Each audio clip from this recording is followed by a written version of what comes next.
Well, welcome back to my series. Again, this is just a quick little way of putting myself out on YouTube, explaining about if you're a buyer, buying real estate, if you're a seller, selling real estate, and gives you some kind of an idea. It's not a detail. It's not a detail class or anything else like that. It's just something I just want to touch base. So if you follow me so far, my first series we talked about different areas and price points of homes and condos and townhouses, and also pre-qualified. And I kept on emphasizing, don't contact a real estate agent until you get your finances in order, and of course you're pre-qualified. So that was in my first episode. Now in today's episode, we're going to talk about how to choose a realtor. So once you picked out the house, you have an idea of what neighborhood you want to live in, and then of course you're pre-qualified. You already spoke to the lenders. You have that pre-approval letter. Now it's time to contact the real estate agent. And of course, if you have cash, you can contact the real estate agent anytime you want. But basically, most of us that are buying a home these days, we need a mortgage. So once you got your finances in order and everything else like that, then what you want to do is go ahead and start to pick a realtor. So there's a lot of realtors out there. The state of Florida alone has an average of about 90,000 realtors. It's probably time this airs and gets on YouTube and you're watching this, it probably increased. Here in South Florida, there's at least 30,000 plus, give or take, realtors. So with all those realtors, you drive around in your car and you see them on the bus bench advertising, you see them in magazines, newspapers, advertising, the realtor, I'm the best, I'm the greatest, I'm a multi-million-dollar realtor and all this other stuff. You go on these real estate websites, you see also their pictures, pick me, pick me, pick me. So how do you really pick a realtor? When you pick a realtor, you can, you have a gamut, you have a whole slew of them. What I always suggest and tell everybody is pick a realtor that's an active realtor. There's two types of realtors. There's an inactive realtor and then there's an active realtor. Inactive means that they went to school, they passed the school, they took their state test, they passed their state test, but they never activated their license. Those realtors can't sell real estate. You want to find an active realtor. An active realtor is a realtor that's doing it, hopefully full time, and I'll touch base on that in a few seconds. That works at an agency. The real estate agency, activated their license, and they're out in the field. They're dealing with buyers, sellers, renters. They're driving around. They're dealing with the contracts. They're going through the motions. They're getting their continuing training, continuing education. They're learning about the new laws and the rules and everything else like that for real estate. So these are the people that are active realtors. So again, where do you start? You want to start. A lot of people have family and friends that are realtors, and that's a great resource. But again, when you're working with family or close friends as your realtor, they might not give you the service or the service that you need and provide. And it could be a little too personal. A lot of people don't like to use family and friends because this is a personal they want an outside source. They don't want somebody that's personally too close to them. But again, if you feel happy, if you have a nephew or a niece, a cousin, a brother or a sister that does real estate, your mother, your father, whoever, a family member, a close friend that's a realtor, by all means, that will be your best option. But you want to look also for a realtor that is going to communicate with you, keep up with your emails. You can contact them at 7 o'clock at night, 9 o'clock in the morning, 8:30 in the morning. They're accessible by text, email, phone. You have great communication with them, and that's what makes a very good realtor.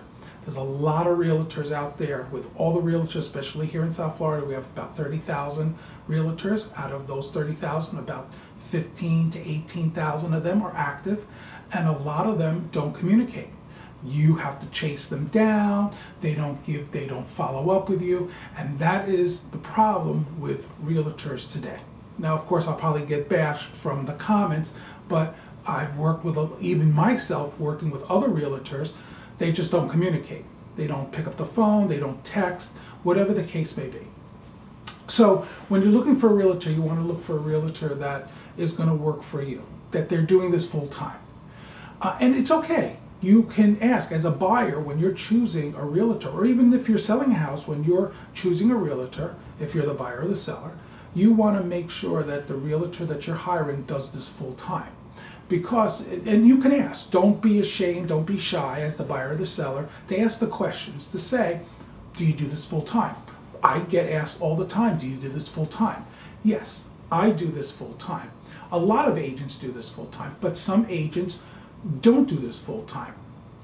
They have a part-time job or they have a full-time job, and it's okay to use one of those types of agents. But again, if you need a level of service where you need that agent to communicate with you, and that agent is too busy working a day job and they can't service your needs, or the agent has to be at the home to do a home inspection and be there for the appraiser and stuff like that. Again, if you pick an agent that works Monday through Friday, 9 to 5, then that person's not going to be there. Or an agent can only work on Saturdays. You know, what happens if you want to go out and see a house at 7 o'clock at night or 6:30 at night, and your agent happens to be a waiter or a bartender or works a night job, then it's going to be difficult for you to have that type of agent. So it's better to have an agent that works full time for you, so this way you have accessible to that agent. So for example, if you need to get in touch with that agent at 3 o'clock in the afternoon or 8 o'clock at night or 8:30 in the morning, if you want to go out and see houses during the day because of your schedule, that agent who works full time is flexible with you, with his time, so they can cater it to your time. So that's important when you're looking for a realtor. The other thing is, when you're looking for a realtor, you want somebody that is responsible, again, a good communicator with you, keeps the options open.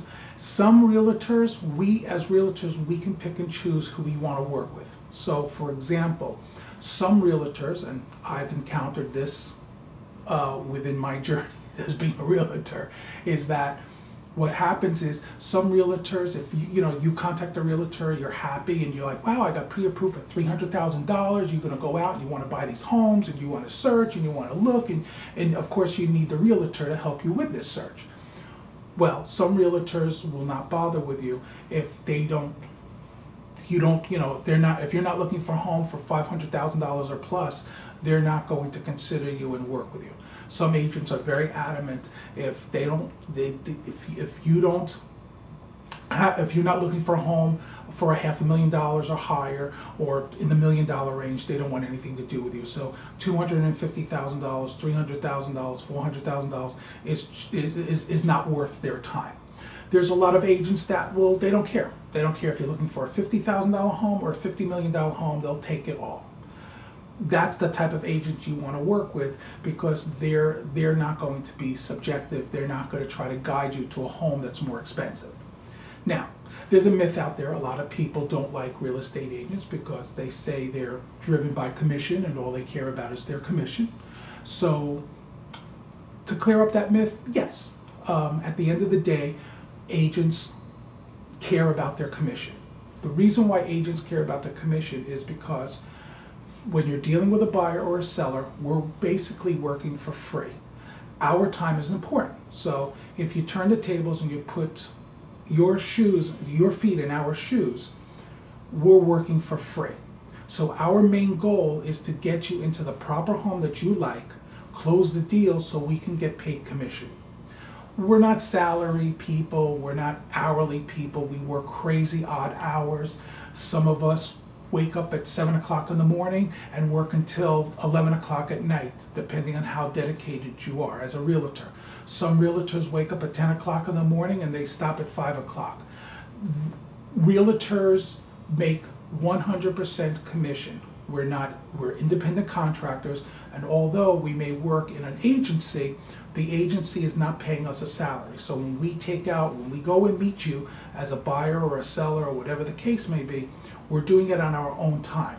When we advertise ourselves out in the public to hire us, it's our money that we're spending. It's our time that we're taking the time going from house to house showing you, or as if we're representing the seller, it's our time sitting there marketing and promoting the house. So we do this absolutely free. When we get paid that's when the deal is closed, and then we get our commission check. So that's why you have some people that, hey, if they're going to do this and they're going to work for free, they want to get a big fat commission check. And some people have a lot of little deals, so they're doing $100,000 here, $75,000 here, so it all adds up. So at the end of the month, they get a nice little commission check.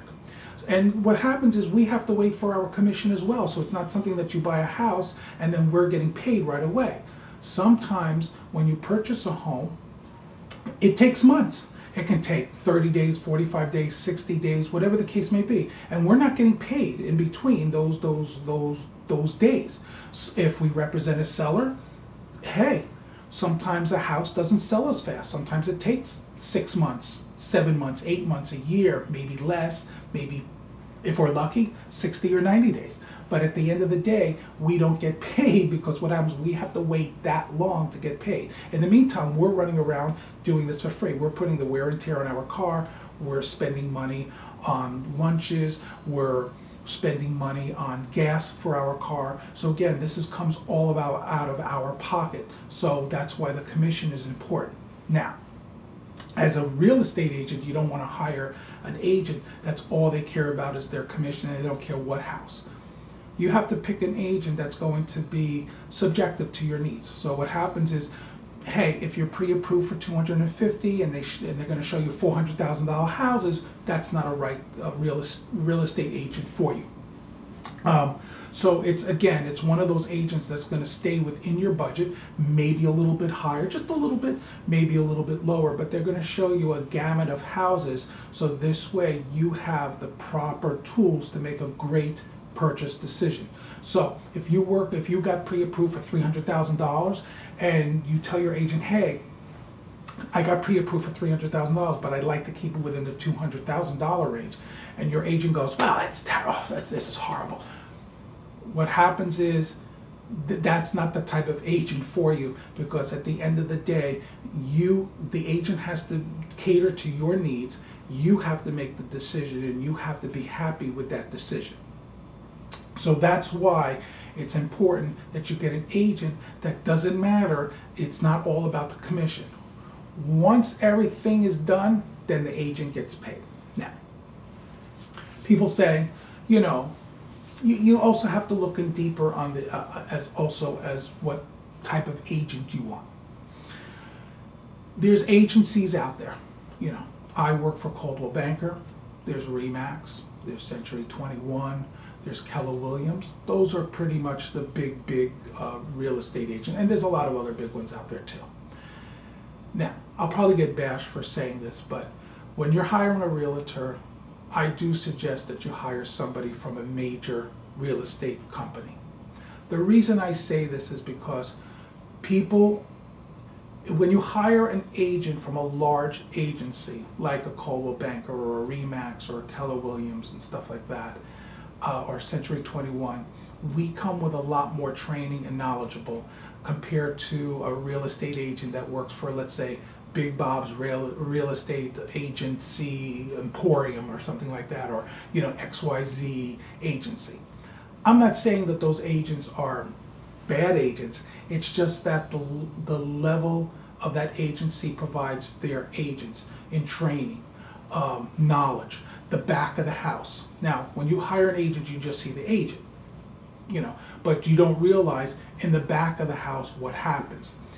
At Coldwell Banker, for example, we have everything down to a pattern, to a science, where we have everything so organized. So if I'm dealing with a buyer, I can pull up all the documents for the buyers that you need to sign and agree to and all that other stuff. It's organized, we know it, we go through training, we learn a lot more about the laws, we know a lot more about what's going on.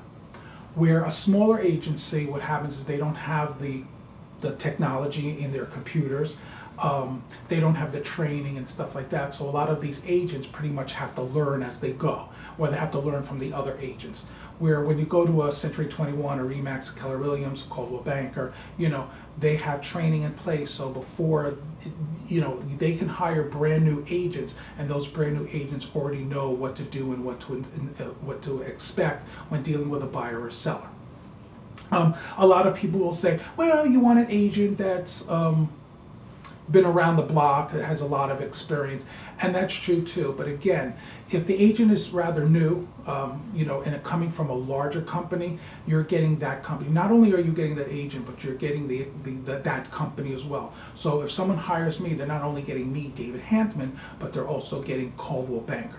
So it makes a big difference in when you're hiring a realtor. So if you don't have a family or a friend or whatever, and you're just undecided of who to go with, I always suggest going with a realtor that is representing or with a large agency, opposed to some mom and pop, no name brand agency. Now, of course, I know I'm going to be, if any agents out there are watching this, I know that you're going to probably make bad comments and all that stuff. But at the end of the day, what happens in my experience, I've been doing this for several years, and when I got my license, I went to a very small mom and pop real estate agency.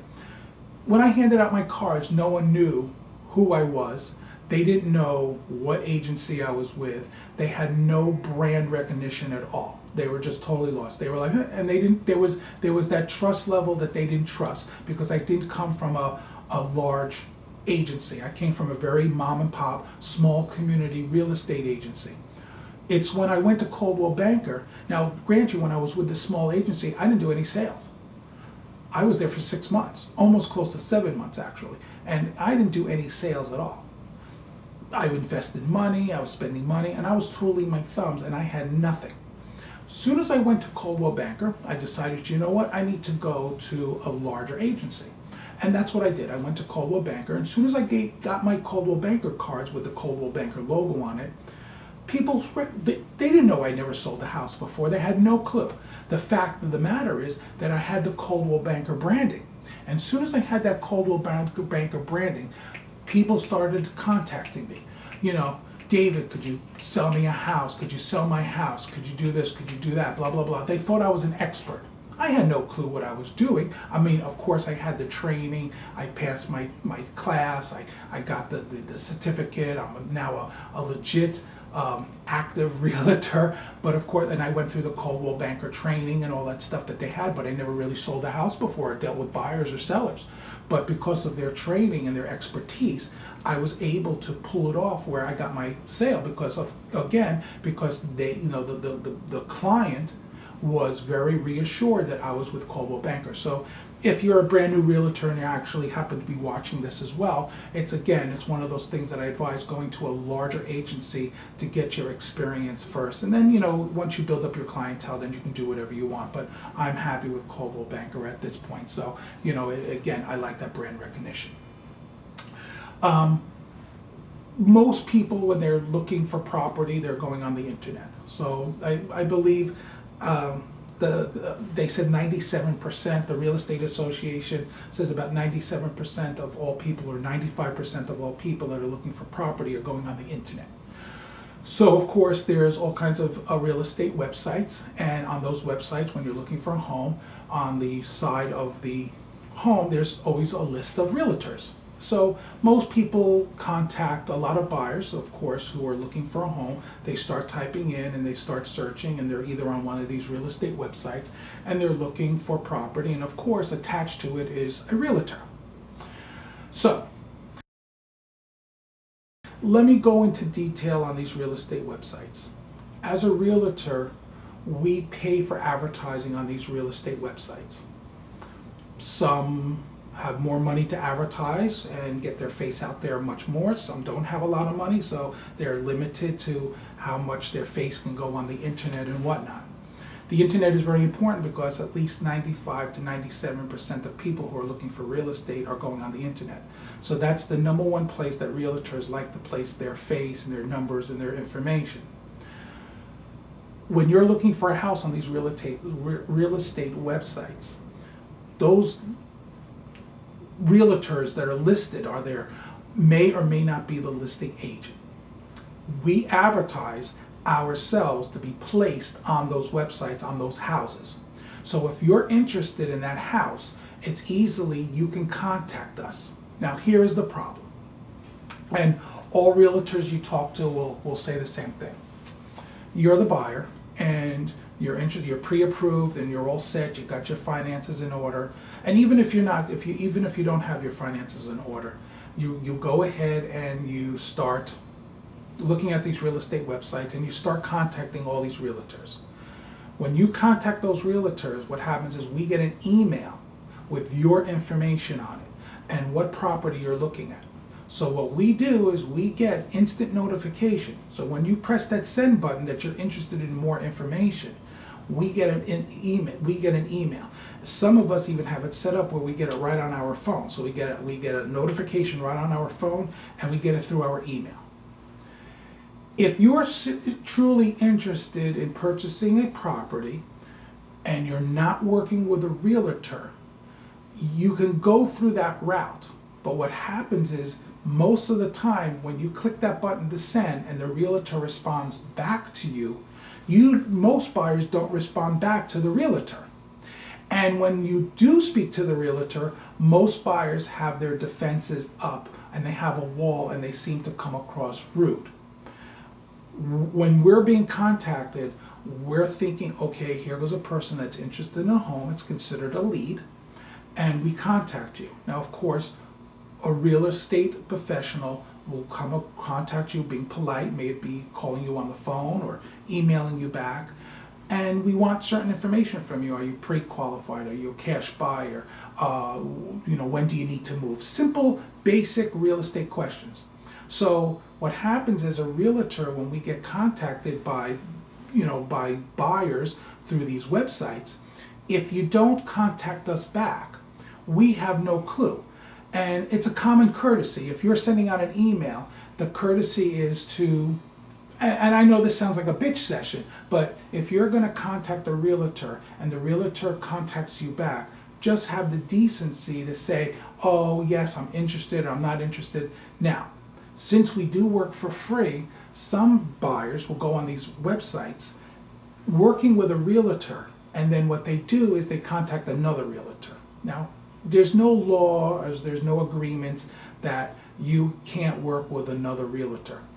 And that's perfectly fine, but it's not fair for the realtor that you're already contacting, because that realtor already knows your needs. They sat down with you, they took their time out to learn what you're looking for, and they're searching. And since we're working for free, the only thing that we ask as realtors is a little loyalty.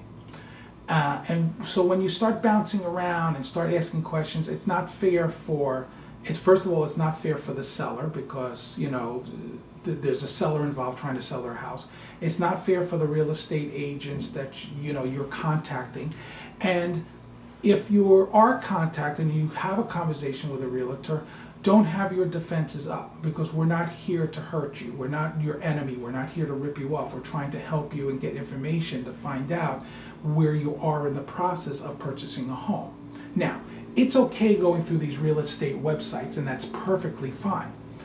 But if you're not ready, don't contact a realtor until you're ready, because when you have to contact a realtor off these real estate websites, you have to put in your information, you have to type it in, you have to press a send button, and then that's what happens. It opens up a can of worms. So if you're not generally ready, just look and don't contact the realtor until you're officially ready. Or if you're working with a realtor already and there's a property that you see on one of these real estate websites, contact the realtor that you're already working with, because then what's the point of contacting another realtor from these real estate websites and wasting their time? So it's not something that, we as realtors we appreciate, but we don't appreciate. But at the same time, especially if you're not going to have the decency to email back that realtor, if you're going to contact a realtor and a realtor contacts you, then answer the phone. email them back. You may have just, you have a simple question, and that's fine. A realtor will be more than happy to answer any questions you may have. But at the same token, have the decency to contact that realtor who's contacting you. Just don't leave it just, blank. Also, put in your real number. When you want to be contacted, don't put down a fake number, because again, what is the purpose of you looking for as a buyer, what is the purpose of you looking for real estate on a real estate website, and you're just going to put bogus emails, bogus telephone numbers, because again, you have to fill that all out. Just look for the property and just get some ideas without contacting a realtor. So, just have what I ask is just have a little loyalty and a little common courtesies to go ahead and, pick and choose the real estate agent wisely and who you're contacting if you're using one of these real estate websites. It's kind of like a bitch session, but at the same token, I just want to let you guys aware who are our buyers to understand the process and what happens, because we're spending money on advertising, and then it kind of says, wow, we're spending all this money on advertising and someone's contacting us, and then they don't have the decency to return our calls or emails, whatever the case may be, or they're working with another agent. So it kind of feels like we're just wasting our time and our money, and why are we advertising? But it's damned if you do or damned if you don't type of situation.